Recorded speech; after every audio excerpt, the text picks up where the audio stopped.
문제는 엔비디아 주가가 지금 200달러가 달랑달랑 하다는 얘기입니다. 오늘 아침에 나왔던 빅3의 실적 발표가 아마 확실히 좀 치명타가 될 것 같고, 거기다가 미중 정상회담의 느낌이 그냥 이제 제 개인적인 표현으로는 뭔가 하다라는 인상을 좀 받았는데 어떻게 보셨습니까?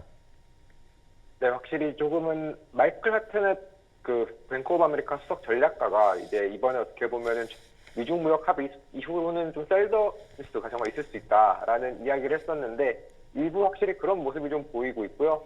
특히나 사실 뭐 이번 이슈가 사실 뭐 셀더 뉴스도 물론 있지만 동시에 하필이면은 이 빅테크 중에서 오늘 실적 발표했던 빅테크 3사 중에서 두 개 기업이 약간은 시장에서 좀 아쉬운 모습까지 같이 보인 거에다가 정말로 오늘 소식이 많았죠. 빅4월의 FMC와 관련해서 뭐 12월 어떤 금리 인하와 관련해서 부정적인 소식까지 여러 가지가 좀 몰려 있다 보니까 오늘 좀 증시가 전체적으로는 이제 좀 혼란스러운 모습을 많이 보이고 있습니다.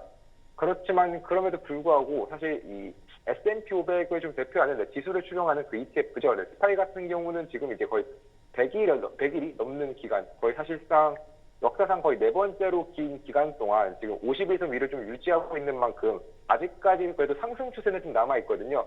그런 만큼 이렇게 계속해서 그래도 조금 더 좀 지켜보시면 증시를 그러면 조금 더 이제 이번 조정이 약간은 좀 마무리되고 나서 변동성이 약간 마무리되고 나서 다시 한번 좀 성장 모멘텀을 가져갈 수 있지 않을까 그런 기대를 하고 있습니다. 네.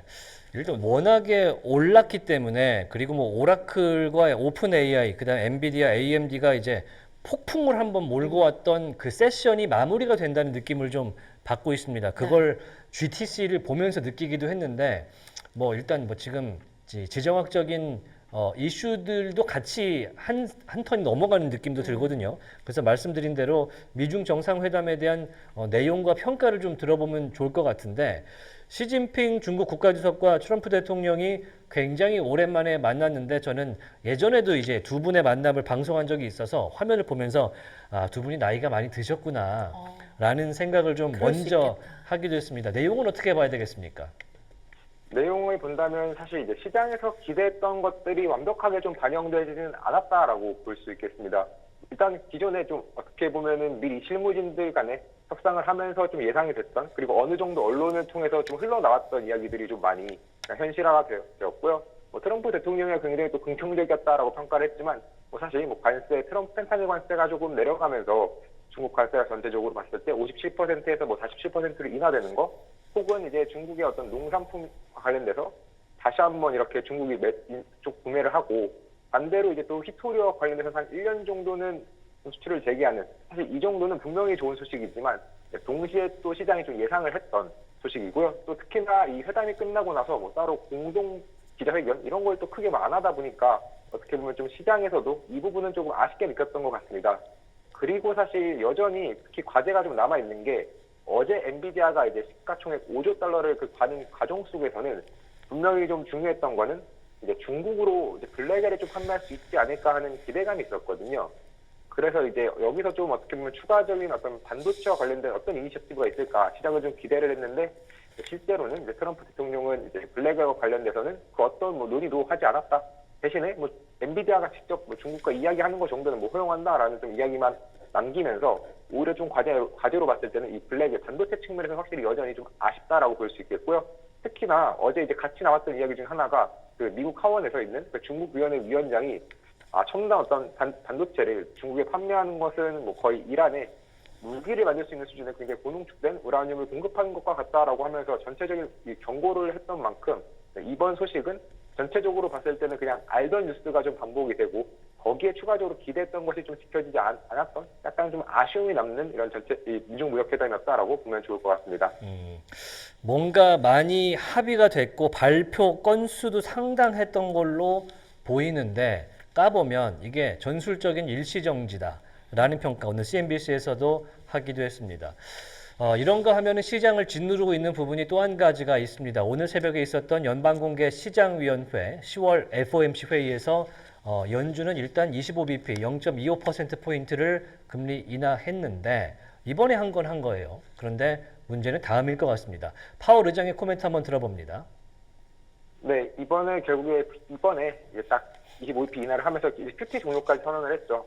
그런데 여기서 이제 핵심은 다음까지 사실 다음을 넘어서 12월을 넘어서 내년 1월까지 좀 금리 인하를 할 수 있을 것 같은 뉘앙스를 줄 수 있느냐 이것을 좀 시장이 기대를 했었는데 네, 오히려 그 반대의 모습을 보였습니다. 12월 금리 인하는 좀 불확실하다라는 평가를 했고요. 핵심적인 이유는 크게 두 가지였습니다. 첫 번째로는 이 중립금리와 관련돼서 이제 의회에서 이제 FOMC에서 전체적인 위원들이 좀 의견이 굉장히 달랐다. 그러니까 좀 불확실하다가 첫 번째였고 두 번째는 이제 결국에 데이터가 좀 부족한 거죠. 그러면서 이제 예시를 들었던 게 이제 운전할 때 뭐 안개가 끼면은 속도를 좀 줄여야 한다라는 이야기를 했습니다. 그러니까 결국 데이터 문제랑 그다음에 이제 의견이 불일치한다. 이 두 가지 문제 때문에 12월 금리 좀 쉽지 않겠다라는 이야기를 했는데 확실히 이것만 하더라도 25bp 인하할 때 반대가 두 명 있었거든요. 첫 번째는 이제 스티브 미란 의원이 50bp를 인하해야 한다라는 의견과 동시에 캔자스 시티의 여는 이사가 최종적으로는 금리를 동결해야 된다. 이 두 가지 이유를 이야기하다 보니까 오히려 지금 확실히 좀 전체적으로 이 FOMC와 관련돼서는 약간 좀 어수선해지는 그런 모습이 남아 있고요. 그럼에도 불구하고 또 추가적으로 그래도 좀 시장에서 봤을 때는 좀 긍정적인 부분이 있긴 있었습니다. 특히나 이제 결국에는 처음에 이런 이슈들이 나오니까 주가나 전반적으로 좀 하락을 했다가 나스닥이 좀 반등을 할 수 있었던 핵심적인 이유는 그래도 이 파월이 이 AI 버블설과 관련해서는 AI 버블이 좀 아니다라고 해줬기 때문인데요. 일단 AI는 분명 닷컴 버블과는 다르다라고 하면서 실제로 제대로 어떻게 보면 비즈니스 모델과 이익을 만들어내고 있고 또 추가적으로 어떤 전체적인 증시와 관련해서도 일단은 먼저 시장이 그동안 좀 우려가 있었던 신용 문제와 관련해서는 크게 우려가 없다라고 했으며 거기에 추가적으로 주식시장과는 좀 별개로 K자형 경제와는 별개로 분명히 소비는 좀 어느 정도는 그 주식시장이 하락해도 문제가 없다라는 소비와 관련해서 좀 어느 정도는 좀 견고하다라는 말도 같이 했기 때문에 전체적으로 본다면 그래도 파월은 이번에 분명 일부 좀 아쉬움을 남겼지만 그래도 좀 여전히 확률은 12월에 금리 인하 확률이 높습니다. 그런 만큼 이제 너무나도 지금 시점에서 금리 인하를 진짜 안 하면 어떡하지? 이런 걱정까지는 안 하셔도 좋을 것 같습니다. 네. 일단 소수 의견이 2명 이상이 나온 거, 그리고 이제 총재들이 아니고 내부의 연준 인사들이 2명 이상의 이 소수 의견을 낸 게 3분기 연속인데 이게 아주 역사상 처음이라고 합니다. 네, 원래는 합심이 잘 됐는데 내부 예. 분열이 좀 일고 있는 건 아닌지 이런 이 의구심이 올라오기 좋을 만한 데이터인 거죠. 궁금한 게 좀 있는데 일단 QT 얘기가 나왔습니다. 자산 축소, 대차 대조표상에 있는 연준의 자산을 축소하는 거를 이제 12월 1일부터 종료한다라는 발표가 있었습니다. 지금 인플레이션 자체도 나름대로 잡혀 있다라고 하고 있고 증시도 호황 상태인데 QT를 종료하고 QE로 전환할 가능성도 있는 상황, 유동성을 푼다라는 게 시장에서는 내러티브상 좀 이해가 됩니까? 이제 어떻게 보면은 사실 시장에서도 좀 자금을 그동안 좀 많이 소화한 부분이 있다 보니까 실제로 좀 전체적으로 레포나 이런 금리들을 봤을 때는 분명히 이제 점점 더 어떻게 부족해지고 있는 건 맞거든요. 그러다 보니까 좀 시점 자체로 봤을 때는 크게 좀 잘못됐다라고 보기는 어려울 것 같고요. 결국에는 오히려 만약에 이번에 이제 QT를 종료하는 것 자체는 분명 맞는 시점인데 QT를 이제 종료를 할 때 만약에 이번에 바로 했으면 10월 30일 오늘 바로 QT를 종료하겠다라고 했으면 오히려 확실히 좀 증시가 좀 크게 흔들렸을 것 같고요. 그래도 12월 1일이라는 좀 한 달간의 어떤 이 버퍼를 주면서 시장이 그렇게까지 위험하지 않다라는 신호를 좀 같이 준 것이 그래도 좀 이 파월 입장에서 봤을 때는 좀 시장이 어떻게 보면 안정화를 시키는데 좀 도움을 주지 않았나 싶습니다. 오히려 너무 가파른 피벗이 아니었기 때문에 오히려 시장이 이 정도까지로 유지는 되는 것이다라고 이제 평가를 해 주셨습니다. 연준의 입장, 데이터가 지금 셧다운 때문에 나오지 않는 상황이기 때문에 좀 기다려봐야 될 것 같은데 PC라든지 이런 지표, 주요 지표들은 또 안 나오잖아요. 네, 여전히 사실 이런 지표들이 좀 안 나와서 확실히 분명히 대체하는 다른 데이터들로 대체를 하지만 대체 데이터랑 실제 데이터는 좀 다르다라고 하면서 어떻게 보면은 시장이 자꾸 이것 때문에 좀 불확실성을 더해가는 거죠. 그런 부분은 분명 어쩔 수 없는 우려로서 남아있긴 하지만 그럼에도 불구하고 과연 이 데이터 때문에 진짜로 25일 인하를 12월에 안 할까라는 점을 본다면 그렇게까지 안 하기에는 또 쉽지는 않은 것 같습니다. 분명히 QT를 좀 종료하는 과정 속에서는 결국 전체적으로 시장을 좀 부양하고자 하는 의지가 있는 거거든요.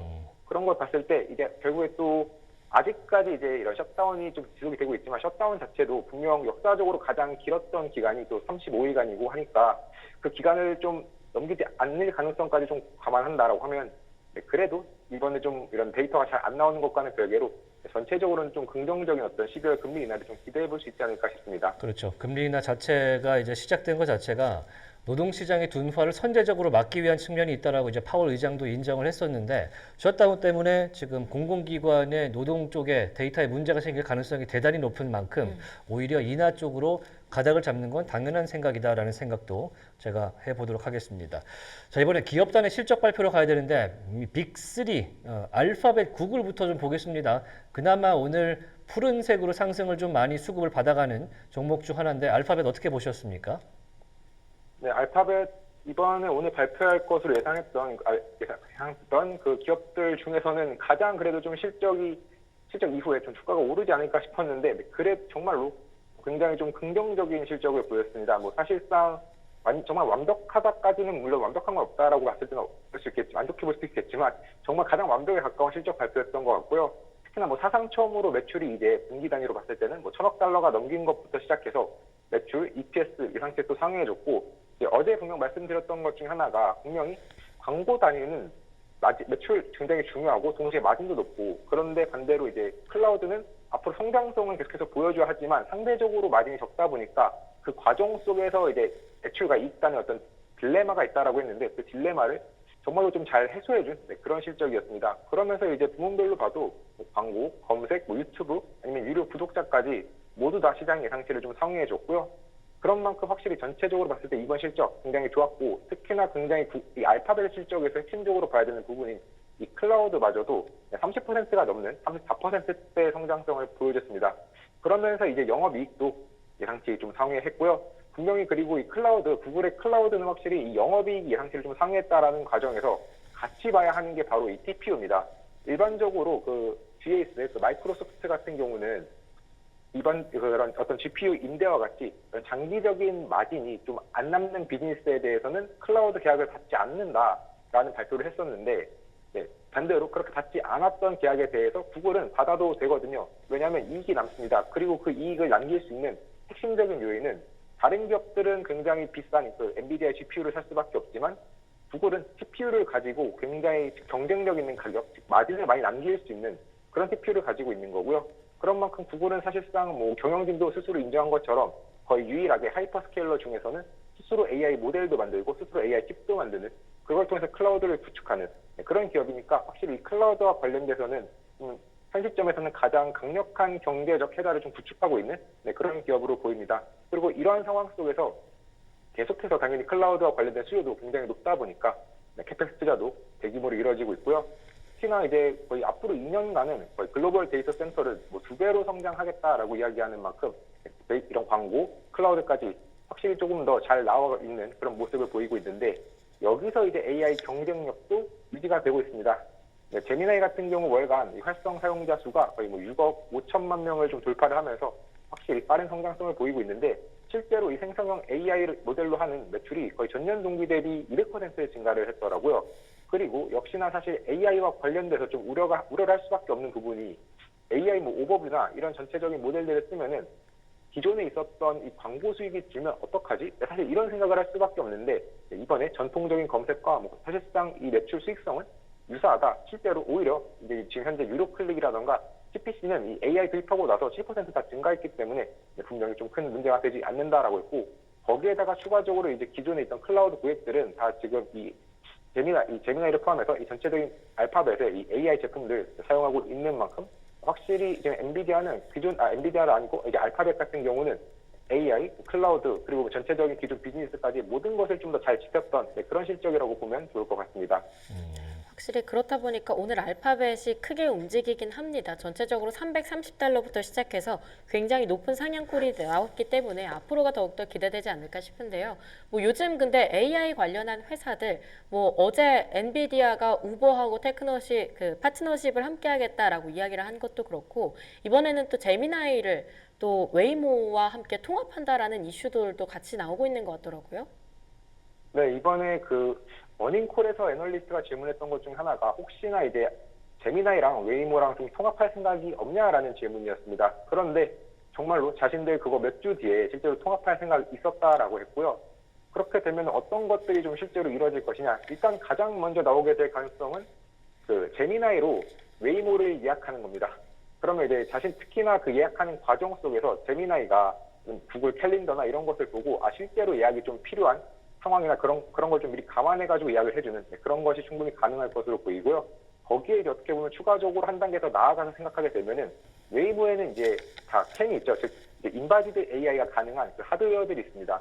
거기에 이제 제미나이가 통합되면서 길거리에서 카메라로 이제 차량이 뭔가 외부에 있는 어떤 물체들을 보고 그거에 대해서 질문에 대한 답변을 해준다던가 혹은 이제 외부에 나갔을 때 그 차량을 통해서 봤던 그 음식점에 대해서 예약을 해달라라고 하면은 예약을 해준다던가 하는 정말로 조금 더 미래 세상에 정말 가까워지는 어떤 질들이 통합이 가능해지는 모습이기 때문에 이 부분 기대해 보시면 좋을 것 같고요. 특히나 결국에 이를 통해서 경영진들이 했던 말은 2026년도 내년이죠. 내년에 이 웨이모와 관련돼서는 차량 내 경험을 극적으로 개선하겠다라고 했기 때문에 올해보다 내년에 있을 그 웨이모의 거대한 변화에 대해서도 한번 관심을 가져보시면 좋을 것 같습니다. 오, 이 이런 웨이모, 예. 네, 이런 상황이다 보니까 정말 월가에서도 뭐 골드만삭스도 목표가 뭐 $340로 인상하고 바클레이드도 $315, JP 모건도 $340로 인상하는 등 전체적으로 워낙 좀 긍정적인 평가가 많았기 때문에 확실히 알파벳이 현재까지는 가장 이 실적 발표에서 거대한 승자가 아닌가 이렇게 보면 좋을 것 같습니다. 네, 오늘 승자는 알파벳 구글이다라고 말씀 주셨습니다. 제가 웨이모 때문에 약간 흥분해갖고 말씀하는데 잠깐 끼어들었는데 예전에 만화 보면은 사이버 포뮬러라 그래서 아수라다라는 인공지능이 사람하고 막 대화를 하면서 주행을 하거든요. 이제 웨이모에서 이제 제미나이 기반으로 그런 걸 할 수 있지 않겠느냐라는 좀 상상을 잠깐 해보기도 했는데 테슬라도 지금 그룹과 통합을 하지 않겠습니까? 이런 자동차 단의 AI 도입은 어떻게 평가해야 되겠습니까? 자동차가 결국에는 가져줘야 될 단순히 그냥 자동차가 이게 흔히 이야기하는 로보택시로 갔을 때 단순히 차가 아닌 거죠. 그 이상의 무언가가 돼야 되고 특히나 일론 머스크 같은 경우는 아예 자동차는 이제 그냥 소비재가 아니라 자산의 형태다라고 이야기를 하려면은 결국에는 굉장히 많은 효율성 그리고 그 과정 속에서의 소비자의 경험 또 나아가서 자기가 사용하지 않을 때에도 무언가를 해주는 근데 그런 다양한 복합적인 것들이 필요합니다. 그런데 이제 그 속에서 지금 현재 웨이모가 나아가고 있는 이 AI 포함한 수많은 차량들이 AI를 넣음으로써 이제는 사람들이 차량 안에서 자신이 운전을 안 해도 되는 혹은 그 속에서 추가적으로 많은 것들의 부가가치를 늘릴 수 있는 이런 것들을 보여주는 거라면 당연히 더 많은 어떻게 보면 수요를 촉진할 수 있고 또 그런 모습들이 저도 특히나 AI가 있으면은 이제 어떻게 보면 더 크게 로보택시를 포함한 비용들이 좀 줄어들 수 있는 거거든요. 전체적인 효율이 좋아지면서.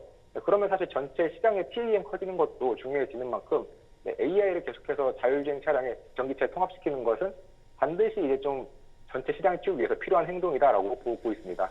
자동차에도 AI가 반드시 필요한 시대가 오고 있다라는 말씀입니다. 자, 오늘 빅3 중에 이제 알파벳을 봤는데 시간 관계상 좀 쭉쭉 보겠습니다. 마이크로소프트는 어떻게 보셨습니까? 네, 마이크로소프트 결국에 이번 실적에서 당연히 중요했던 거는 애저였고요. 그래도 그 애저가 40% 성장을 해주면서 분명히 좀 긍정적이긴 했습니다. 특히나 뭐 약간 클라우드 IPO 역시도 4천억 달러를 보여줬는데 대신에 이제 캐펙스 투자를 좀 너무 많이 해야 되는 상황인 거죠. 왜냐하면 아직까지도 용량이 부족해서 매출에 부정적인 영향을 미쳤다라고 했거든요. 그렇게 된다면 사실은 이제 또 시장이 다시 한번 이제 이런 캐펙스로 인한 불안감 그리고 피로감을 좀 다시 한번 좀 호소를 하고 있고요. 거기에 약간 좀 아쉬웠던 거는 오픈 AI와 관련해서 분명 좀 이야기를 해주긴 했습니다. 어떤 식으로 협상을 좀 잘했다라고 이야기를 했지만 동시에 이제 AGI와 관련돼서는 아직까지 그 명확하게 정의를 했음에도 불구하고 자신들의 이제 어떻게 보면 고객들에게 그리고 투자자들에게 공개를 하지 않았고 특히나 뭐 오히려 AGI 같은 경우는 좀 단기간에 달성하기 어렵다. 그리고 심지어 AGI 발생한다고 하더라도 결국에 AI에서 문제는 좀 발생할 거고 자신들이 어떻게 보면 그것을 좀 해결해야 되는 상황이다라는 전체적인 좀 어떻게 보면 약간은 안 좋게 들릴 수 있는 발언들도 좀 같이 있었던 만큼 좀 아쉬움은 남았다라고 볼 수 있겠고요. 그렇지만 그럼에도 불구하고 여전히 어쨌든 그 클라우드 자체의 성장성은 분명히 남아 있으니까 그래도 어떻게 보면 조금 더 다음 분기 혹은 다다음 분기까지는 계속해서 좀 한 번 더 시장을 살펴보면서 좀 기대를 해볼 수 있는 그런 실적 발표였다라고 보고 있습니다. 괜찮았다고 저는 생각을 해요. 그런데 이제 여러 가지 뭐 부문별로 봤을 때는 왔다 갔다가 좀 있는 마이크로소프트의 실적 발표였는데 중요한 거는 얼마 전에 발표한 대로 오픈 AI가 수익을 발생시키고 시장에 공개될 때 얼마나 포션을 가져갈 수 있느냐가 중요하지 않겠습니까? 내년 하반기에 IPO를 무려 최대 1조 달러에 달하는 규모로 지금 할 수 있다라는 로이터의 보도가 오늘 있었어요. 네, 이제 최종적으로 뭐 2026년, 뭐 늦어도 한 2027년 정도 이야기하면서 자금 조달도 한 600억 달러 정도 자금 조달을 할 수 있을 것 같다라는 이야기를 하고 있는데요. 분명히 이제 1조 달러라는 금액을 정말로 이 AI라는 성장성 그리고 오픈 AI가 AI 시장에서 가지고 있는 그 포지션을 이야기한다면 분명히 좀 실현 가능한 금액이긴 합니다. 하지만 또 막상 이 엔트로픽과 같이 나머지 다른 기업들과 약간 오픈 AI 같은 경우는 지금 매출이 올해 한 최종적으로는 $200까지 좀 갈 수 있을 것으로 예상을 하고 있는데, 그렇다고 해서 엔트로픽도 거의 한 $90억 예상을 하거든요.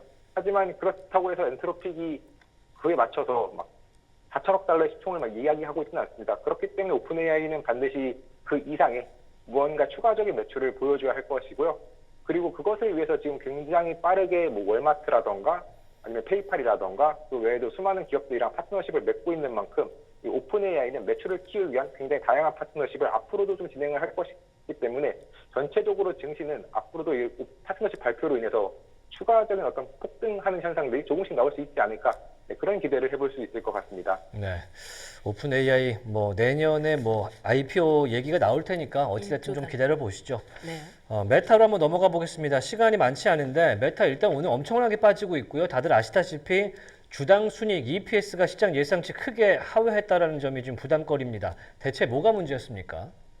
네, 결국에는 이 이연 법인세 자산이 좀 관련돼서 문제가 됐는데요. 원래는 이제 크고 아름다운 하나의 법안, 이것 때문에 기존에 같이 나오게 된 게 새로운 어떤 미국 법인 대체 최소세라는 것이 도입이 됐습니다. 그래서 원래는 자신들이 이연에서 법인세로 좀 비용을 추가받을 수 있는, 비용을 씌울 수 있는 거를 약간 못 받을 것 같을 거죠. 세금 감면을 제대로 못 받을 것으로 예상이 돼서 어떻게 보면 이것을 이제 그냥 일반적으로 손실 처리를 하는 그런 이슈가 생겼고요.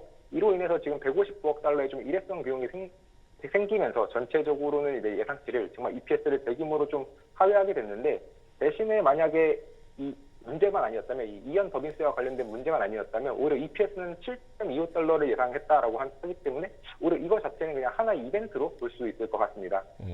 그렇다면 지금 주가가 이제 두 자릿수 이상으로 빠지는 요인은 구체적으로 뭘로 보고 계세요?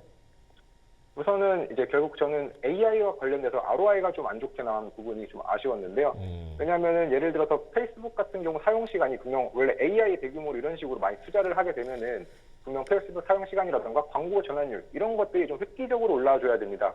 그런데 막상 그 페이스북 사용 시간 증가율이 2분기에도 5% 증가했는데 3분기에도 똑같이 5%밖에 증가를 안 했거든요. 즉 AI 정말 대규모로 투자했으면 그 정도의 효율을 보여준 게 아니지 않나, 약간 이런 우려를 좀 해볼 수 있겠고요.